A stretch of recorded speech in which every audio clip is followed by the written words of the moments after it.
Sorry, just trying to catch some flies with chopsticks.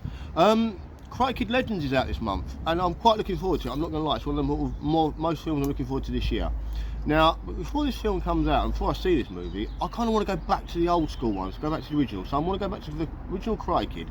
And I thought to myself, if this Legends film, as they're advertising, is a combination of the original and then the 2010 remake, I need to go back to the 2010 one as well. So this is kind of a remake versus original video, but at the same time it's a sequel video, because they're now saying that the remake is a potential sequel, which is why all the universities are coming together. Who knows? That's what they're saying anyway. So I'm going to deep dive into both of them now and decide which one was better, the 1984 one or the remake 2010. Judging on my attire, judging on my headband, judging on my chopsticks, you're probably already going to guess which one I think it is. However, the other one has a lot of benefits as a movie. So we're going to get into those now. Hope you enjoy the rest of this video, and here we go. Right, so I've watched both films back to back now, and I had a thoroughly good time watching them. Now obviously the first one is the nostalgia kick for me. Every time a music key changes, every time like a certain line is whispered, every time you sort of hear a certain sound in that movie, you get a nostalgia tingle. Like, it's just amazing, that feeling. The remake wasn't a bad film either. I mean, it's very modern. There's a lot more sort of like the camera, the look of the film, the brighter colours, the sort of the fight sequences, which I'll get into a bit later, very much more modern. And one thing I will say, that my kids were kind of watching them with me, and the first thing they said was how grainy and how old the original looks. And I was like, well, it was done in 1984. It was a long time ago. And they were like, yeah, but it's just a bit too grainy. And then they watched the remake, and they were like, this is better. It's better visually for us. So I suppose it's kind of equivalent to me watching old black and white films when I was younger and thinking these are a bit like that, compared to sort of like the films I was watching at the time, which would be the Karate Kids and the Goonies and stuff like that. So it is funny how like times have changed and you sort of accept what you have in your world now compared to the past. But that's kind of what they got out of it. They enjoyed both films, and both films were good, but they favoured the remake more because purely because of the look of it. They just thought it looked better, which is interesting. So anyway, so the first movie, the original movie, sorry, is to me phenomenal. It is just every beat of it hits, as I said before. Everything is amazing in that movie. I love that movie to death. So it's going to be hard for the remake to even get close to comparing to that original, just because of the feeling it gives me. But I will try and break it down a lot. So if we go through, like, we're going to try and compare both movies at the same time. Because I was going to do sort of one movie, talk about that, second movie, talk about that. But they hit beat for beat exactly the same as each other. It's literally the same movie in like chapters as is this one, as the original and the remake. Basically the same movie in chapters with slight differences, but generally the same. Sort of like, first he leaves his hometown and comes to a new place.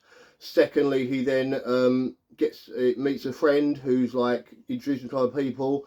Then he meets a girl. Then the villain turns up. They have the first fight. He gets humiliated and sort of walks off. But he's still friends with the girl.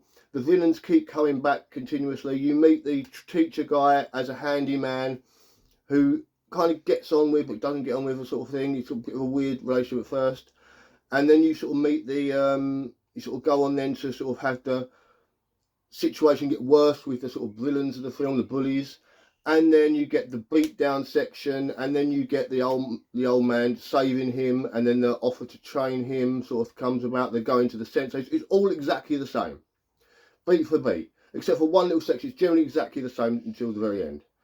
So I'm just going to talk about the characters and stuff you see. I'm going to talk about like these sections as we go along. So we're going to talk about the heroes first. So we've got Daniel versus Dre. Daniel Russo versus Dre Parker. Now, the big difference between these two is age. It's like one's in the latter end of the teens, so it's like 16, 17.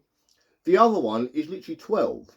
So there's a massive difference in age, which actually means they had to do a lot different with the movie as well when it comes to relationships in the movie. So especially when it comes to relationships with like the girlfriend in the movie. Obviously they couldn't go as far with the relationship as they do with the original, because it'll be weird seeing a 12-year-old kiss the way they kiss and have those romantic feelings the way they have the romantic feelings. So they keep it more of a friendship thing. Yes, there's like a tiny bit of romance, but it's more of a friendship thing for the newer remake with the Dre character. So obviously they had to do that because of the age thing. So also with the age thing, it's obviously the dynamic of the parents are a little bit different, and Miyagi's a little bit different, and it's almost a bit strange. There's one scene where it's kind of like the mum's asking Mr. Han's character, and it's the remake, it's must be Han's character, about how many students you have, and she's like, he's like, I just got one, and just met him, sort of thing. It's almost like, to me, that for a parent, that should set off alarm bells of like, is this a dodgy relationship? Is this old man now hanging around my child? I thought he was a karate teacher, but he's just teaching one person. It's a little bit sus. That I was surprised it didn't come up, and they didn't just throw it away. They sort of mentioned a few questions, which would have, as a parent, set my alarm bells ringing.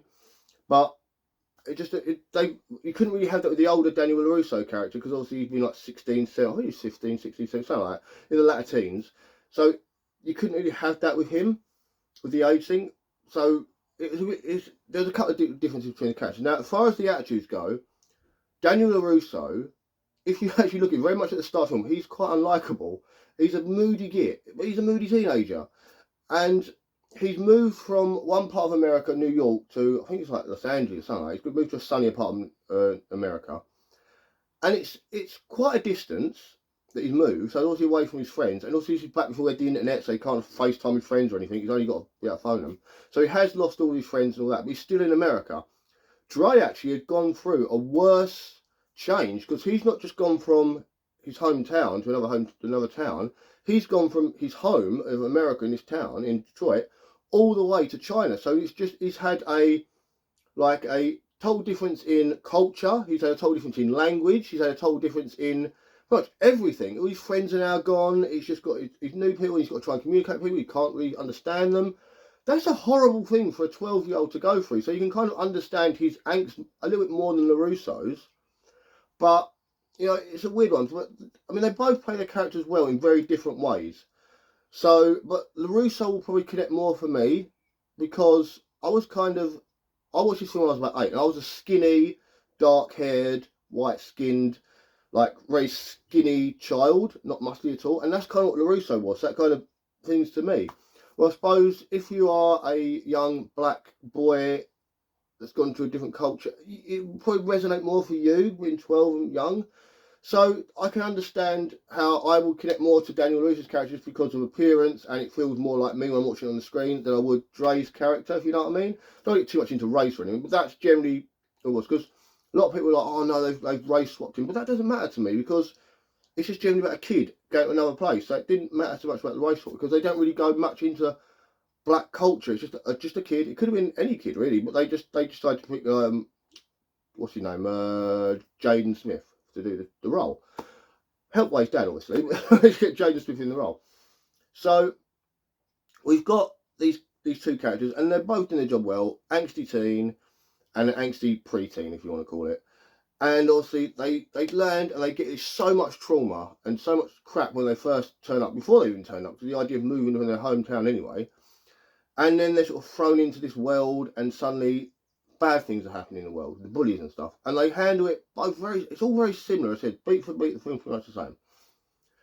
So then we've got the villain of the film. So we have Johnny Lawrence, who has gone on to become such a mega character since the birth of Cobra Kai.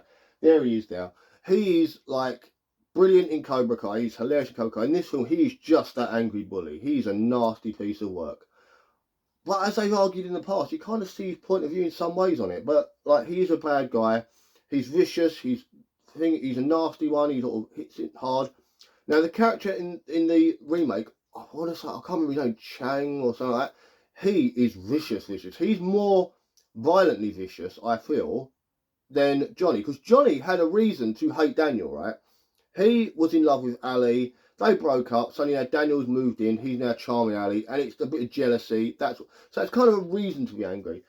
The guy in the new one, he just looks at him and instantly just doesn't like him. Like, he knows the girl, but he's not in a relationship. He just knows her. Obviously, maybe a family connection, school connection, but he has no reason to have a go at Daniel the way he does, and he proper like lays into him. And some of the stuff he does, some of that kid, he's a very nasty looking kid the way he fights, and it's very impactful.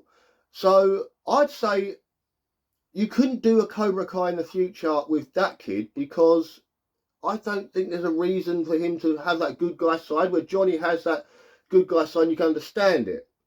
So that's why I think the villains are a little bit different now. the fact we don't have Cobra Kai's in the remake, we have a Dragon's Lair or something, Cry, and you obviously Cobra Kai's. And I think the Cobra Kai's in general are a better, more charismatic, interesting group to look at than these Dragon Slayer people. Because the teacher of the Dragon Slayer, obviously, language barrier doesn't help either when we're watching it as a film. Martin Coe, who played John Kreese, is nasty. He comes across as a general, he's a military, he's got that about him. We don't know much about the Dragons, I can't call him Dragon's Lair, something like that, teacher, the trainer there. He's nasty, he's vicious, and he wants to see you hurt, but we don't know why. We kind of already get a John Kreese why, because you see the military stuff as they walk through the dojo. I obviously know from the sequels, but we know from the original film that he's obviously military, it's that attack, kill, destroy sort of mentality, the no mercy thing, the whole like hit first, strike first, no mercy, sir. And it's all done very military. Even in that dojo, it's very military. And Cry is very disciplined, and it's all, but he is very military style discipline within the karate dojo, and it's really like intense. Especially the scene where you see him like training the kids when Miyagi and that walk in, and he's like making them like finish off the guy. He's like, he takes the guy, wins the point, knocks the guy down. He's like, we look at finish him. He's like, ah, you know, they do that very similar in the new one as well. But I just feel that, say that Martin Coe, it's like to give you example, my nan, when she was alive, she hated Martin Coe because of that film. She used to watch him in another TV show, like a cop TV show. I say Dempsey Makepeace, I could be wrong. But he was in like a TV show where he played quite a good character. When she watched Karate Kid, from that moment on, she hated him. Didn't matter what he was in, Martin Coe was evil. She did the same thing with Jack Nicholson when she watched Cape Fear. Not Jack Nicholson, she did the same thing with Robert De Niro, sorry, when she watched Cape Fear. She was like, hate Robert De Niro and everything. Doesn't matter what he's in, I hate him now because I watched Cape Fear and he was nasty, so now he's nasty in real life. That was the way my nan was. So Martin Coe definitely left an impact in my house because of that. So that's good. Now let's talk about the fighting. So the fighting in this film is that classic, the 80s style karate movie. It was very much all done from a distance, so you could see every part of their body, and it would be like, huh, huh. It looked more real, like it looked more like a fight. And if you watch like the old films, like Bloodsport, and all those sort of 80s martial art films, you kind of you saw every move. Because what they used to do in these films, they used to take martial artists and make them actors to act in the film. Karate Kid was different because they were actors, not martial artists, but they learnt martial arts for the film. Yet still, it's done in that same style where you can see every kick and punch. A lot of people often put down the Karate Kid for its martial arts, because they say it's not great martial arts. I happen to think it's brilliant martial arts myself, because it looks to me more real. Because if you ever, I did martial arts in basketball. If you look at a tournament, it's very much like throwing a kick, throwing a punch, you're blocking, yeah. It's a bit more messy than it is in the film. It's a bit more cleaner in the film. But the new style of doing fight scenes is very much, it's all really quick, really quick and quick cuts. So it's like quick cut, and it's too quick, and you don't see the form, and that it's just like hit. It's really quick and done. This film has a lot of moves like that, and a lot of over the top stuff. Where in a tournament, half the stuff they're doing in the second one, you wouldn't land that stuff. It's too fancy, too flamboyant, and a real fight will just go in the middle of it and just jab you on. So it's obviously more cinematic. They're trying to make it more show. And even if you look at the way the shot of the tournament shot at the end, it's really cinematic. Now, saying that, you've also got in the remake, I keep saying the second one, but in the remake, you've also got a lot of Jackie Chan influence in the fight scenes.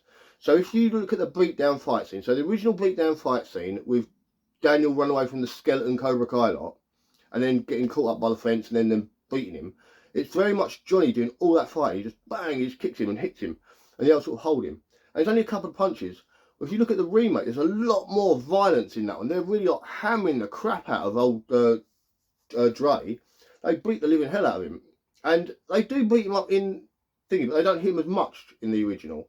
And then you get the scene where Daniel's basically just being held up, and they're like Johnny's about to finish him with like a kick, which possibly could have killed him or done serious damage at least. In this one, it's sort of like, and it's again the same thing where one of the Cobra Kai's or one of the Dragon people, they're kind of like, no, you need to stop, this is too much. And then that subliminal sort of taught in from the teachers taught down to him kicks in. He's like, no mercy. And it happens in both movies where it's like a no mercy sort of thing, and they're about to deliver that finishing blow, and that's when obviously you get Miyagi and Han turn up. And then you get with the Miyagi one, it's very much like the same style of karate as Daniel ends up doing in the end. It's that very simple boom, block, kick, punch sort of thing. Jackie Chan does his style of kung fu, which is forever going to be amazing. If you watch a Jackie, you know that's a Jackie Chan fight scene, because there's a little bit of comedy to it, because Jackie Chan, with his fight scenes, always has that little bit of comedy to it. And if you watch that scene, he doesn't once hit any of those boys. He makes them hit each other. And another reason for that would be because of the age thing. Because obviously you can't have Jackie Chan beating up 12-year-olds. It's not going to look good. You can have Miyagi beating up like 16-year-olds. That's fine. But you can't have Jackie Chan kicking the crap and punching and kicking these 12-year-olds. It would be horrible. Like, it's just child abuse. And he'd be arrested. So what he does in this film, which I thought was great for the remake, which I praise the remake on. Everything Jackie Chan in this remake is amazing. So he starts like doing the old kung fu sort of grip blocking, but he's making them hit each other, and he's tying them up with the clothes and proper Jackie Chan stuff. So the influence of Jackie Chan is just stunning. So then, and obviously so the beatdowns, the attack scenes are different. I still love that. I still love the way Miyagi scoops up Daniel in the thing and gets him up through the gate and all that. But like, where Han just sort of scoops Jaden like a child and does it, but like Miyagi sort of like tried to help him up. So very similar scenes, but I'd give this one more to the newer remake, because you get Jackie Chan-ness, and Jackie Chan in any film when he does his fight scenes, his choreography is just it's brilliant. And I love Jackie Chan fight scenes. So if we go on to the teacher side of things, so we've got Han and we've got Miyagi. Now, I will always love Mr. Miyagi, because that's the granddad you always want. I mean, I had a good granddad anyway, but it's a granddad you always wanted. Someone that's like mystical, and he just comes out with some of the best philosophies I have ever heard in life. Some of the best one-liners. For instance, like one of the funniest, because Miyagi, the guy playing Pat Morita, he is a comedic actor. He was a comedian. So he adds his comedy into it. Well, Jackie Chan's also a comedic actor as well, so he can add his comedy into it. But the Miyagi comedy is full on talking comedy. So he does things like when you meet these sort of drunkens on the beach and they got the bottles on the car, and he just does the glasses. Daniel's like, "How did you do that?" And he's just like, "Don't know. I don't know. I've never done it before," sort of thing. And it's that comedy is great when Miyagi just comes out with stuff like in the second one, there's a real funny bit where there's a picture of a guy chopping a tree in half, and Jack says, "Can you do that?" He's like, "I don't know, I've never been attacked by a tree." So it's such a funny little line. That's in the sequel, Crikey 2. So there's little things like that, and like when Daniel says to him, like, "Can you teach me karate?" And he says to him, "Right, I will, but you need to understand this." And he does the whole like, you either do it yes or you do it no. If you do it guess so, you're dead. You're just gonna get squished like a grape. And he's like, same like. He likens it to walking on the pavement. It's like, you walk on this side of the road, you're safe. You walk on that side, you're safe. You walk down the middle of the road, you get squished like a grape. And that, again, it's a funny way of looking at it, but it's a true way of looking at it. And there's like real funny moments, like where he's sanding the decks. Daniel comes out and goes, "What are these?" He said, "Bongo don't." Starts doing that, and Moggy laughs, says, "No, they're sanding." And he's like, "Funny." When he says to him, "What are these?" He's like, "Funny you should ask." And he starts getting him to do the stuff. And then he always sort of walks away and leaves him to do this work for him. So it's kind of like interesting in that way.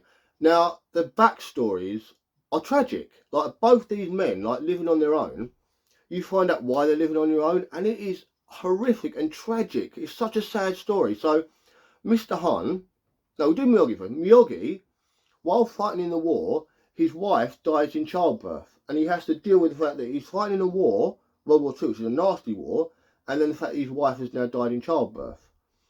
So him and the kid and the wife dies, and it's like, that's horrible, and that's why he's kind of on his own. It's sort of like, I've lost this wife, I've lost it, I don't want anything else. So he lives on his own, peaceful little life, peaceful pacifist life. Also the fact about me, yeah, so that's his backstory. So I'll get on to Han now. Mr. Han, his backstory is more tragic to me, that he was involved in a car crash and his wife and kid die. So every year he takes that same car, rebuilds, spends a whole year rebuilding it, and on the anniversary of this happening, he smashes it to pieces with a baseball bat to get out of his system. And that's what he's been doing, pretty much on repeat since this accident happened. And Jackie Chan, oh my God, like a lot of people don't give Jackie Chan acting credit, because yes, he's the funny martial art guy. Yes, he does all these 80s martial art films, and he's very good at it. But when he acts, that man can act. There's a film called The Foreigner, and so at Jackie Chan, he can make you want to cry. He has so much the way he can look. He's happy. "Yeah, I'm Jackie Chan." That stuff, right? And he's most happy. But if he does a sad, he can turn his face sad. He makes you want to cry, and he does that in this film. When they're sitting in that car together, him and Dre are sitting in the car together, and he tells the story about his wife, and he's just sitting there just staring into the thing and telling this story, and you see the tears, and you can just see his face has dropped, and it's just like, God, it's heartbreaking. And the way that relates, because in the original, Miyagi's just drunk, he says a few things, and he's drunk, he passes out and falls asleep, which is a good scene. It's an impactful scene. You're like, holy crap, this poor dude. But it's so about that scene with Jackie Chan that to me, it's sort of like, there's more to that. So again, that scene, I'd rather that one, because that one breaks your heart a little bit more, not much more, but a little bit more than the one before it. And also, it really breaks your heart. So think, this guy's gone through this, and now he's like training someone for the fight. Well, it should have been his son. It should be his son that he's training, because these like old school karate things, it passes down from father to son. You know, Miyagi's father taught him, and Jackie Chan, he mentions his father taught him. So it should be him pass it to his son, and he never had that opportunity because his son died. In both cases, the child died. So now they're sort of taking on LaRusso, Dre, as that son that's not really there, if you know what I mean.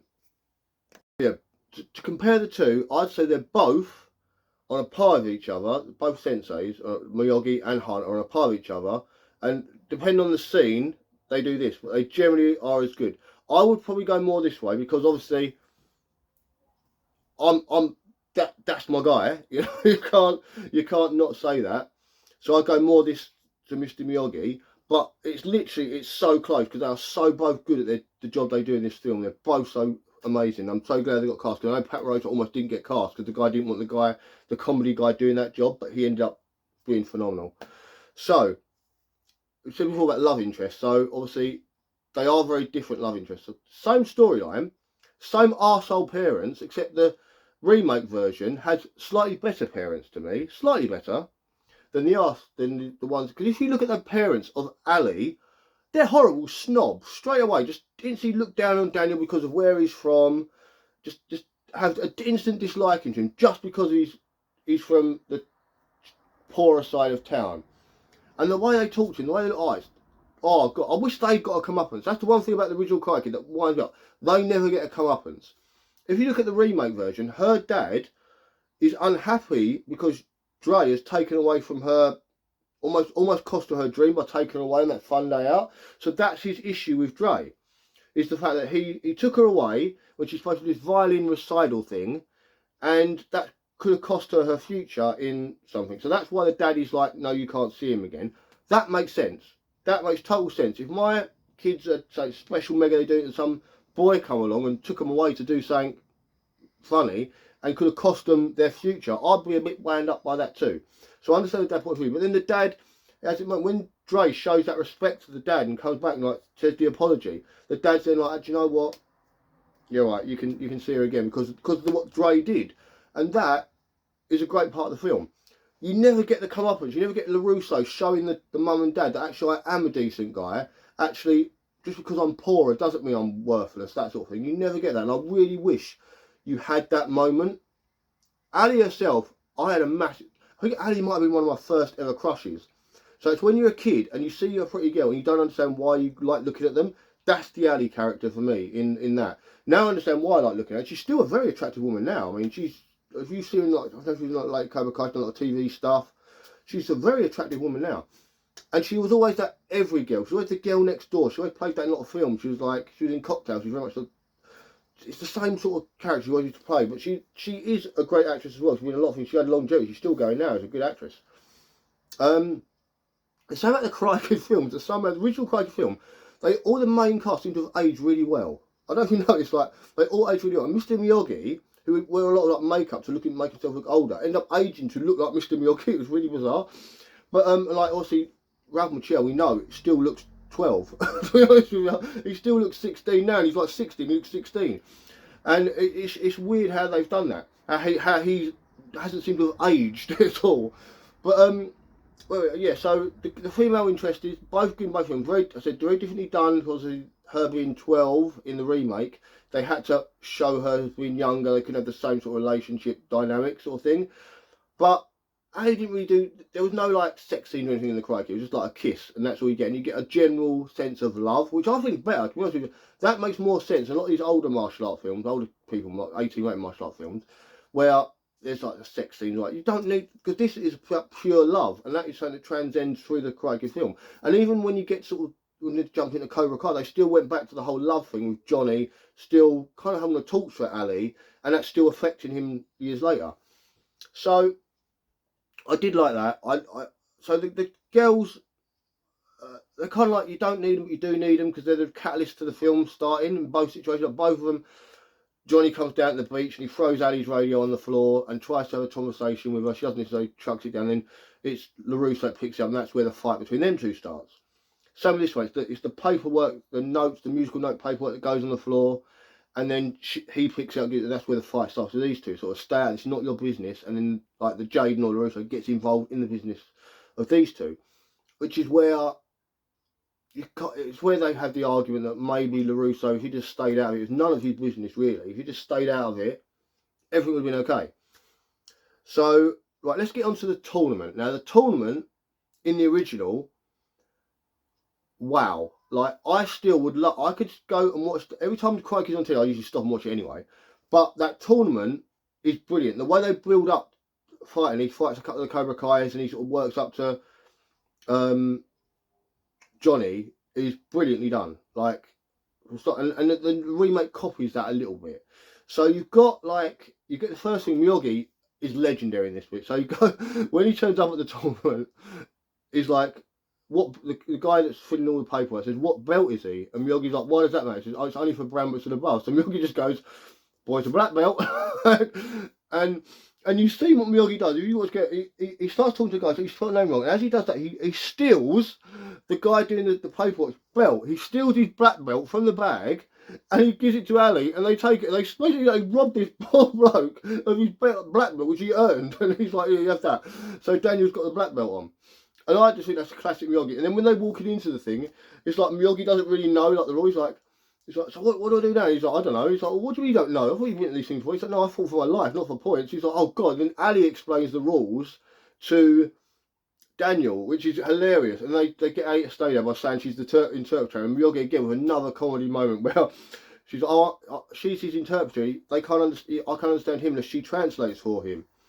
And then and Miyagi goes, oh, just stuff in like in Okinawan, and she like pretends to translate it, and then when the guy asks him the questions like, like, okay, good luck, and he's like, thank you. He goes, thanks to him, and Miyagi goes, you're welcome.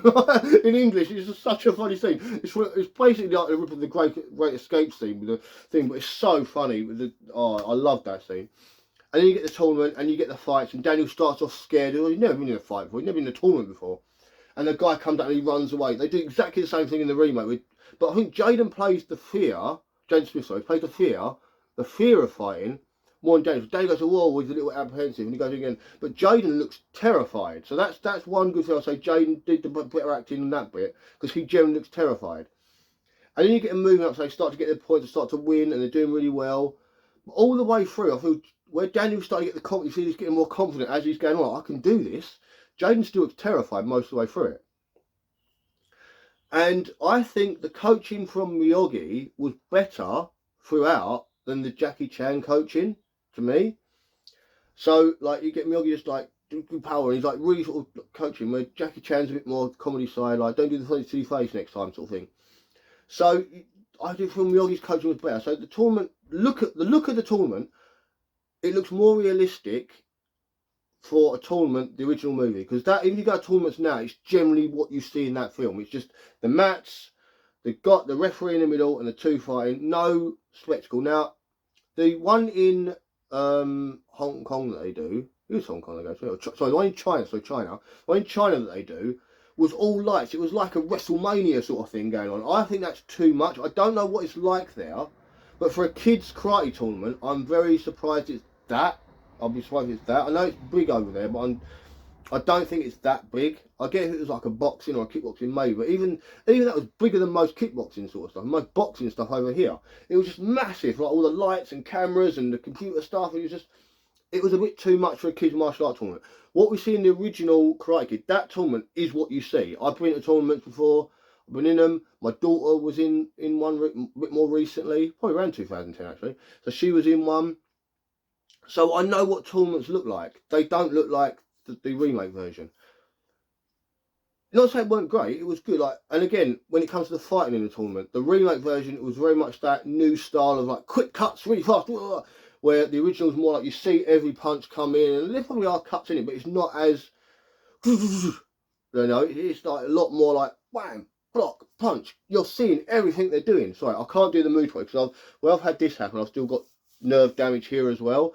So it's kind of like, it's hard for me to, I look like a big fan of punch now, but basically you're still getting, you know, you're still getting those things, the blocks, you know, all your blocks are there, and, you know, so you see that better. And there's some good fighters in that first one. There's that, who's that? Oh, there's that guy that Johnny fights, who's like, he looks kind of Chinese, but I think he's more sort of Hawaiian looking. But he does some such good moves when he's in there fighting, like some of that kick thing he does, where he's like, stunning stuff.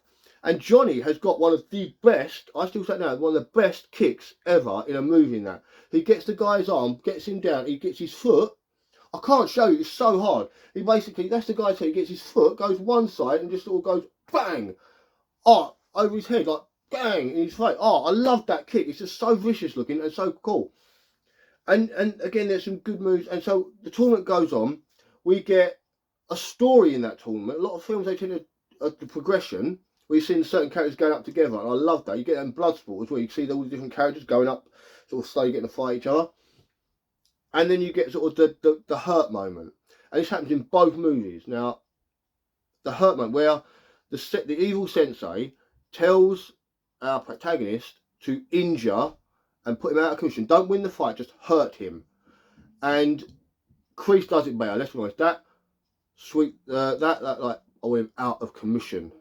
No mercy. That is more evil. You see it so coldly, like he does not care. The other guy says it more angrily, like, I just want him. But Kreese does this cold stare into, what is it Bobby's eyes, and he's like, out of commission.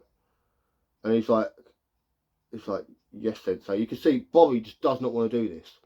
They kind of do the same thing with the other kid that does it, but to me, the other kid's more gung-ho, and it's only after he does it that he feels the regret.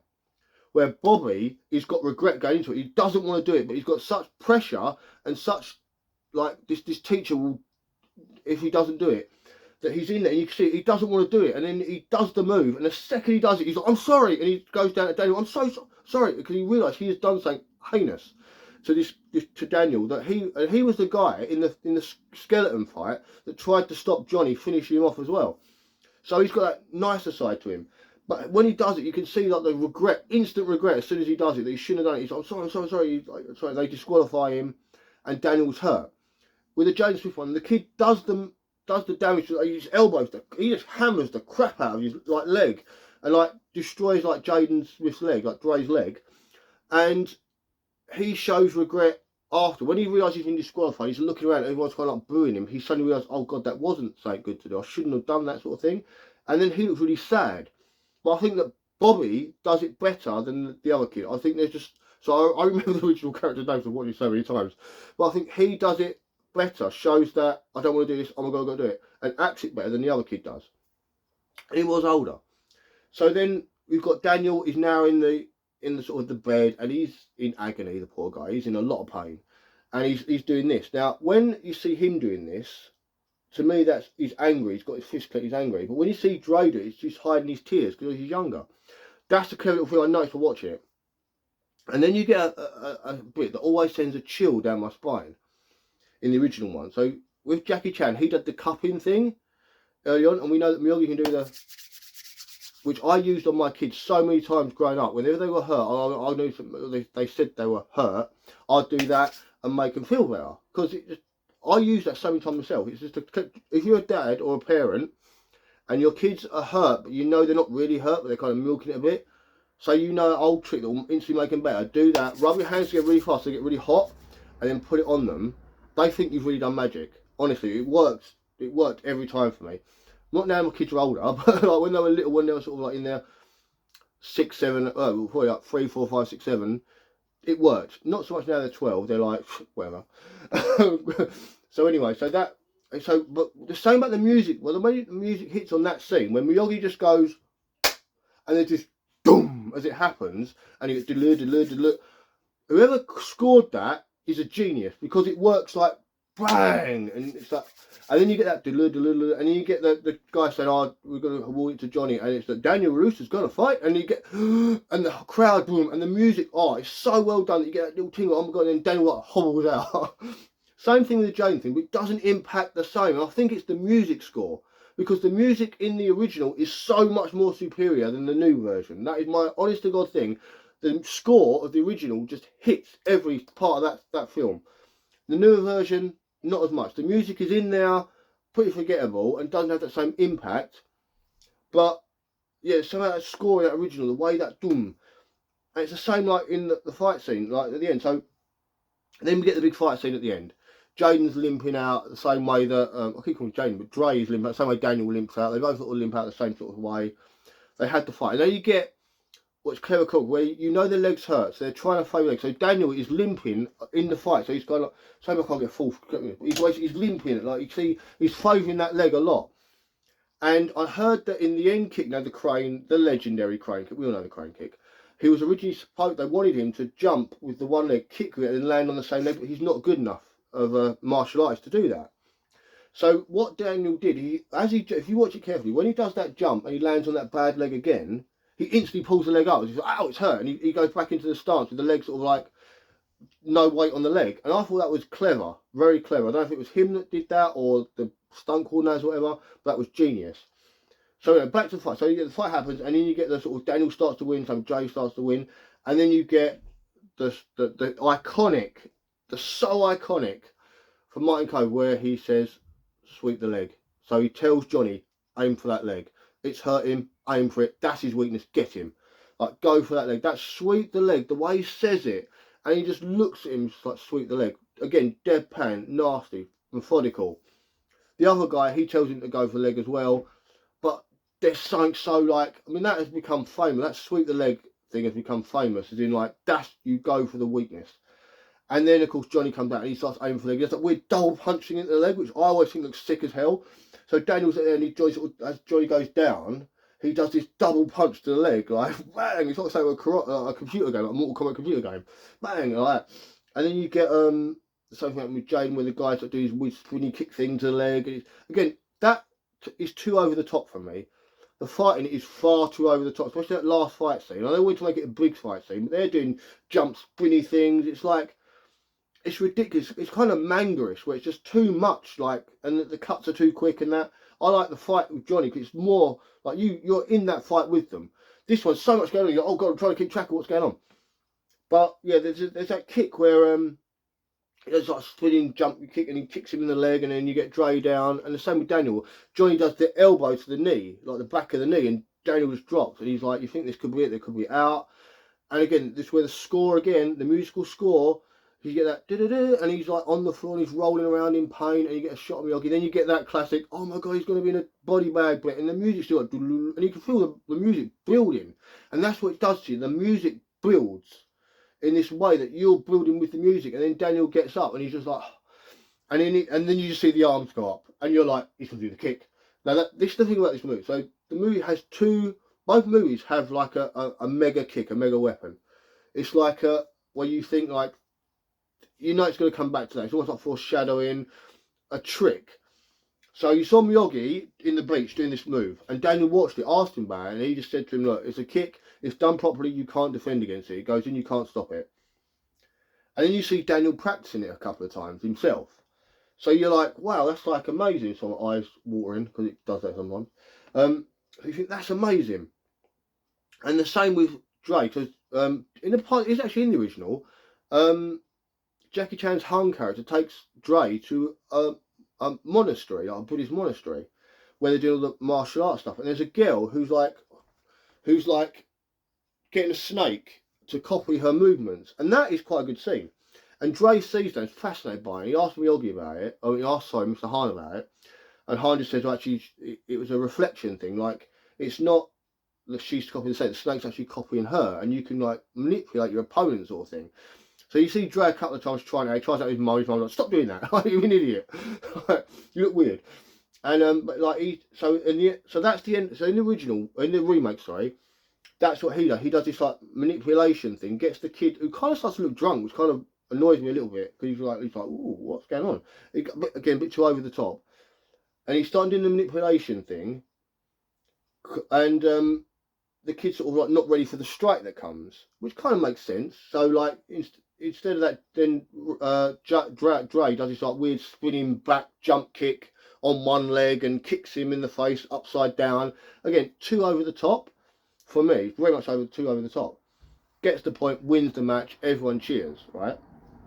The original Karate Kid, and this is why I think it's better, because you get the music building you up, and then it's the arms go up, and you just get a shot of Miyagi. He's like, yes, do it, and you just got like that, and he waits, and as Johnny comes running in for the attack, he does that jump in the air kick, and I said, well, lands on the bad leg, he pulls the bad leg back up, kicks Johnny, and Johnny's cell, he snaps his head, but he must have done his neck doing that. He must have hurt his neck, because I've done like I practiced to be a wrestler once, and I'd done like selling like that, where you try and throw yourself back and make you look like, and it jars your neck big time. You get like whiplash. But he throws his head back so well as that foot comes in, it looks nasty as hell. And the way he goes down, he holds his face like Christ, and then he's like bang on the floor, like because he knows he's lost. So well done, and then you get that moment, you get that good guy moment where, again, it happens in both films, but I think it's better in the original, where Johnny like. He goes and grabs the trophy off the guy giving it to him and then hands it to LaRusso himself, like passes it on, like, you've earned this. And he's like, you're all right. He earned that respect. So the whole thing, Miyagi's plan with this tournament to earn their respect, so they would leave him alone, to prove he's not just a wuss, he's not going to get beat up every day. It's to earn respect. It's the same with the second one as well. That is Han and Miyagi's plan, to get through this tournament, fight them all one-on-one, earn their respect. And he does that. So Johnny gives him the trophy, earns the respect, and films like that's pretty much the end of the film, and then you get that like woo, I've won, looks at Miyagi, woo, and you get that. You get a similar thing with the remake. It's like he wins the trophy, the bad kid takes the trophy and hands it to him, and there's like a moment of like between the two of them, like, okay, we're good. Goes off, Hans like goes and they do a big cheery thing, cheers his family, more of a celebration in this one. Film ends and you get the credits roll. Now, besides credit roll, you get that real good Moment of Truth song in the 80s version. In the newer version, you get Justin Bieber. So, again, the credit rolling, the 80s version wins, because when Bieber comes out, I'm like, oh, for God's sake. But you do get to see some nice photographic images of the making of the movie, and you see Will Smith there sort of coaching his son. Quite nice. I like that. I like to see that sort of thing. So we get that. I will say about Jaden Smith, actually. Going back to Jaden Smith. He is a copy of he's like a clone of his dad. So in this movie, things like mannerisms and the way he moves, the way he talks, and just little things he does, it's like looking at a mini Will Smith. It's just like a so that was kind of, that would throw me off watching this movie. It's one thing I say that does throw you off watching this movie. So yeah, so we got the end of the film. Now, did you know both movies originally weren't supposed to end there? Both movies. So the original movie, if you've seen the Karate Kid 2, you see that scene where they walk out of the tournament, and then you get Kreese attacking the Cobra Kais for losing, berating them, and he attacks them, hits them, and that. And Miyagi comes over, and you get that amazing scene where Kreese punches through the glass trying to hit Miyagi, and like slices his hands up, and then Miyagi goes to finish him, but then does the honk, and it kind of full circles the whole attitude of the movie. Again, the sort of like the whole no mercy thing isn't good. Like, it's too aggressive, and you can be more peaceful and pacifist and still know this stuff. So you get that scene. And originally, that was supposed to be the ending of The Karate Kid. But they felt that it took away from Daniel's story, having that at the end. So that's why they didn't do it. So when they did Karate Kid 2, they put it on the start of Karate Kid 2. That's why that little bit of the film doesn't really match with the rest of the film as well. Like, Daniel looks a little bit older, and it just doesn't 100% go. That's why you don't see the Cobra Kais anymore, and it's just that little moment in the film. Now, the same thing, exactly the same thing happened with the remake. They wanted to do an end fight scene with Jackie Chan fighting the sensei. And it's basically what happened is after Jaden wins, Dre wins, they're celebrating on that. And then the guy, the sensei to the dragons, slaps the kid for losing. And Jackie Chan sees this, and they all get a bit thingy. And then Jackie Chan comes down and stops him from doing it. He goes to do it again, and Jackie Chan stops him. And they have this whole fight scene, and it's a Jackie Chan fight scene, so it goes all around the arena and they're fighting like it's a Jackie Chan fast, like kung fu way. Amazing, absolutely amazing, like this fight scene that they had. but they didn't put it on for exactly the same reason. It did take away from the story of the kid, and it is a film called The Karate Kid. Now, the one thing we should address before the end of it, the one that most will address, is the fact that the original Karate Kid, he does karate. In the remake, he does kung fu. And yet, that winds me up as well. It does wind me up. However, when you're watching the film, you kind of forget about that. But then when I'm doing the review and I've got both DVDs, I'm like, Karate Kid, it should have been called The Kung Fu Kid. But then it wouldn't have marketed as well. So that's why they called it Karate, because they knew that would market. A remake of The Karate Kid would market that movie. However, it does kind of, it's kung fu and karate. Now, when we see the trailer for Karate Kid Legends, which is the reason I've done this video anyway, to be honest with you, we see the Karate Kid Legends trailer, and it looks like they're trying to amalgamise these two universes in a way. So the remake becomes a sequel. So they're going to, just from the trailer, from watching the trailer, you've got this kid who's learning to fight, but the kung fu isn't enough. He needs karate. Han knows Miyagi somehow, which is going to be interesting to find out how, and he goes to seek out Miyagi-Do karate, which obviously the only descendant of that is Daniel at this point, because I think this film is set before Cobra Kai, because Daniel LaRusso looks younger than he does in Cobra Kai, so I'm wondering if it's set before Cobra Kai or it's ignoring Cobra Kai. It's going to be one of those two things, either it's set before or they're ignoring it, because Daniel looks younger, and he goes to him and he's like, I need the Miyagi style karate. I've come for you, not Miyagi. I need you to show this kid the karate style. And it's the idea of like two different branches of the same tree. Because it all comes from the same, all martial arts come from the same place. It comes from Buddhists in a temple, trying not to fall asleep when they're meditating. That's where karate comes from. Originally it was like Tai Chi. After Tai Chi, it went into like Kung Fu, the basics of that. Because they were getting, because the old monks like to go get drunk, they're getting taken, getting fights. So the style of the Tai Chi becomes striking moves. It was how they could practice their moves as they were meditating.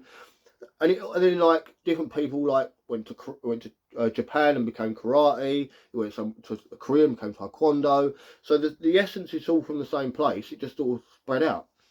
So the idea that they're using that history, they're like, actually they're both the same, from the same source, so we're going to go and use both styles and interact and make us MMA basically. So that I liked. I'm liking this new version of the film, so I really am looking forward. It's 28th of May it comes out, the new Karate Kid Legends film, just to see how they're going to pull these two together. Is Jaden Smith going to be in it? Is he going to make an appearance? Is anything from Cobra Kai going to appear in it? Because from the trailers, nothing Cobra Kai in this.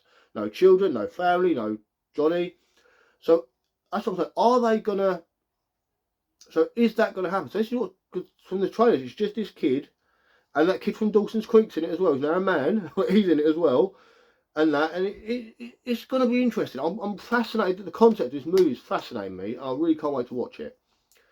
So anyway, guys. So overall, it's obvious what I'm going to say the best one is, and it's because of the age I am, because I grew up with it. The original Karate Kid is the best, far and none the best. But the remake has good bits, stellar bits that actually do compare, and in some ways better a little bit the original. But the original is the original.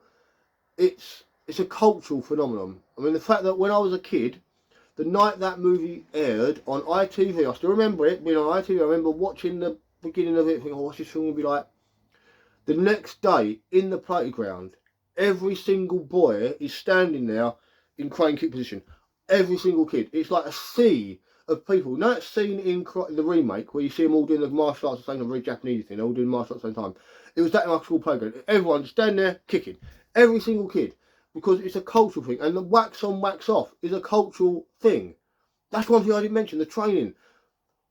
I feel the training in this movie, in the original movie, is superior to training in the remake, because there's more exercises, and two, it explains muscle memory better.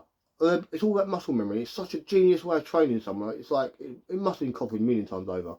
But yeah, the whole wax on, wax off, sweep the leg, all those things are ingrained in our culture now, especially American culture. But I'm British, and it's in British culture too. Like, everyone knows wax on, wax off. Even if you've never seen that movie, never even heard of the Karate Kid movie, you know wax on, wax off. You know sweep the leg. You know these things from this movie because it's such a massive part of culture. So that wins. It can't not win in a war between what's best, remake or original. Original is winning. Original is winning hands down. However, it might not be a remake anymore. It could just be a sequel now. Just sequel, like a disconnected sequel. So interesting. And I'm guessing from the trailers that Mr. Han went from being a handyman after training Dre, took over that dragon guy's thing, because obviously he kicked his ass in the tournament, and maybe all the students went from the dragon guy to Han, and that gave Han purpose, and now he is in charge of the school. That's what I'm getting from the trailers anyway. I hope you enjoyed watching this. It's gone on for way longer than I thought it would, because as soon as I start talking about a movie I love, I don't shut up. And it's hard for me right now, because I've got this messed up face that goes to one side. So it's hard for me. I do apologise. I know it must be hard for you watching. So if you made this fun video, thank you so much. It must be hard to watch this video because, again, my face is like it is and my speech is like it is. I don't know if it's ever going to get any better, but we'll wait and find out. Again, if you like this video, please subscribe to your friends. Subscribe to the channel, please, because that was a train that went past my house. Don't worry, I have a train track runs down the back, so that's what that was. If you heard that, rather bizarre beeping. But yeah, if you could please subscribe to the channel, it would mean a lot to me that you want to see more of my videos. I know this one is a long one, I apologise. If you'd like the video, please like it. Please comment, talk to me. What's your favourite? What part of the film do you think was better? If you could take it and mash them together, how would you do the movie? What do you think of the next one coming? What do you think of Cry Kid Legends? Are you happy to see it? Are you not happy? Do you think it's good, bad, indifferent? Let me know. Please talk to me. I love talking to people about this stuff. And also, I always reply. I do 100% always reply.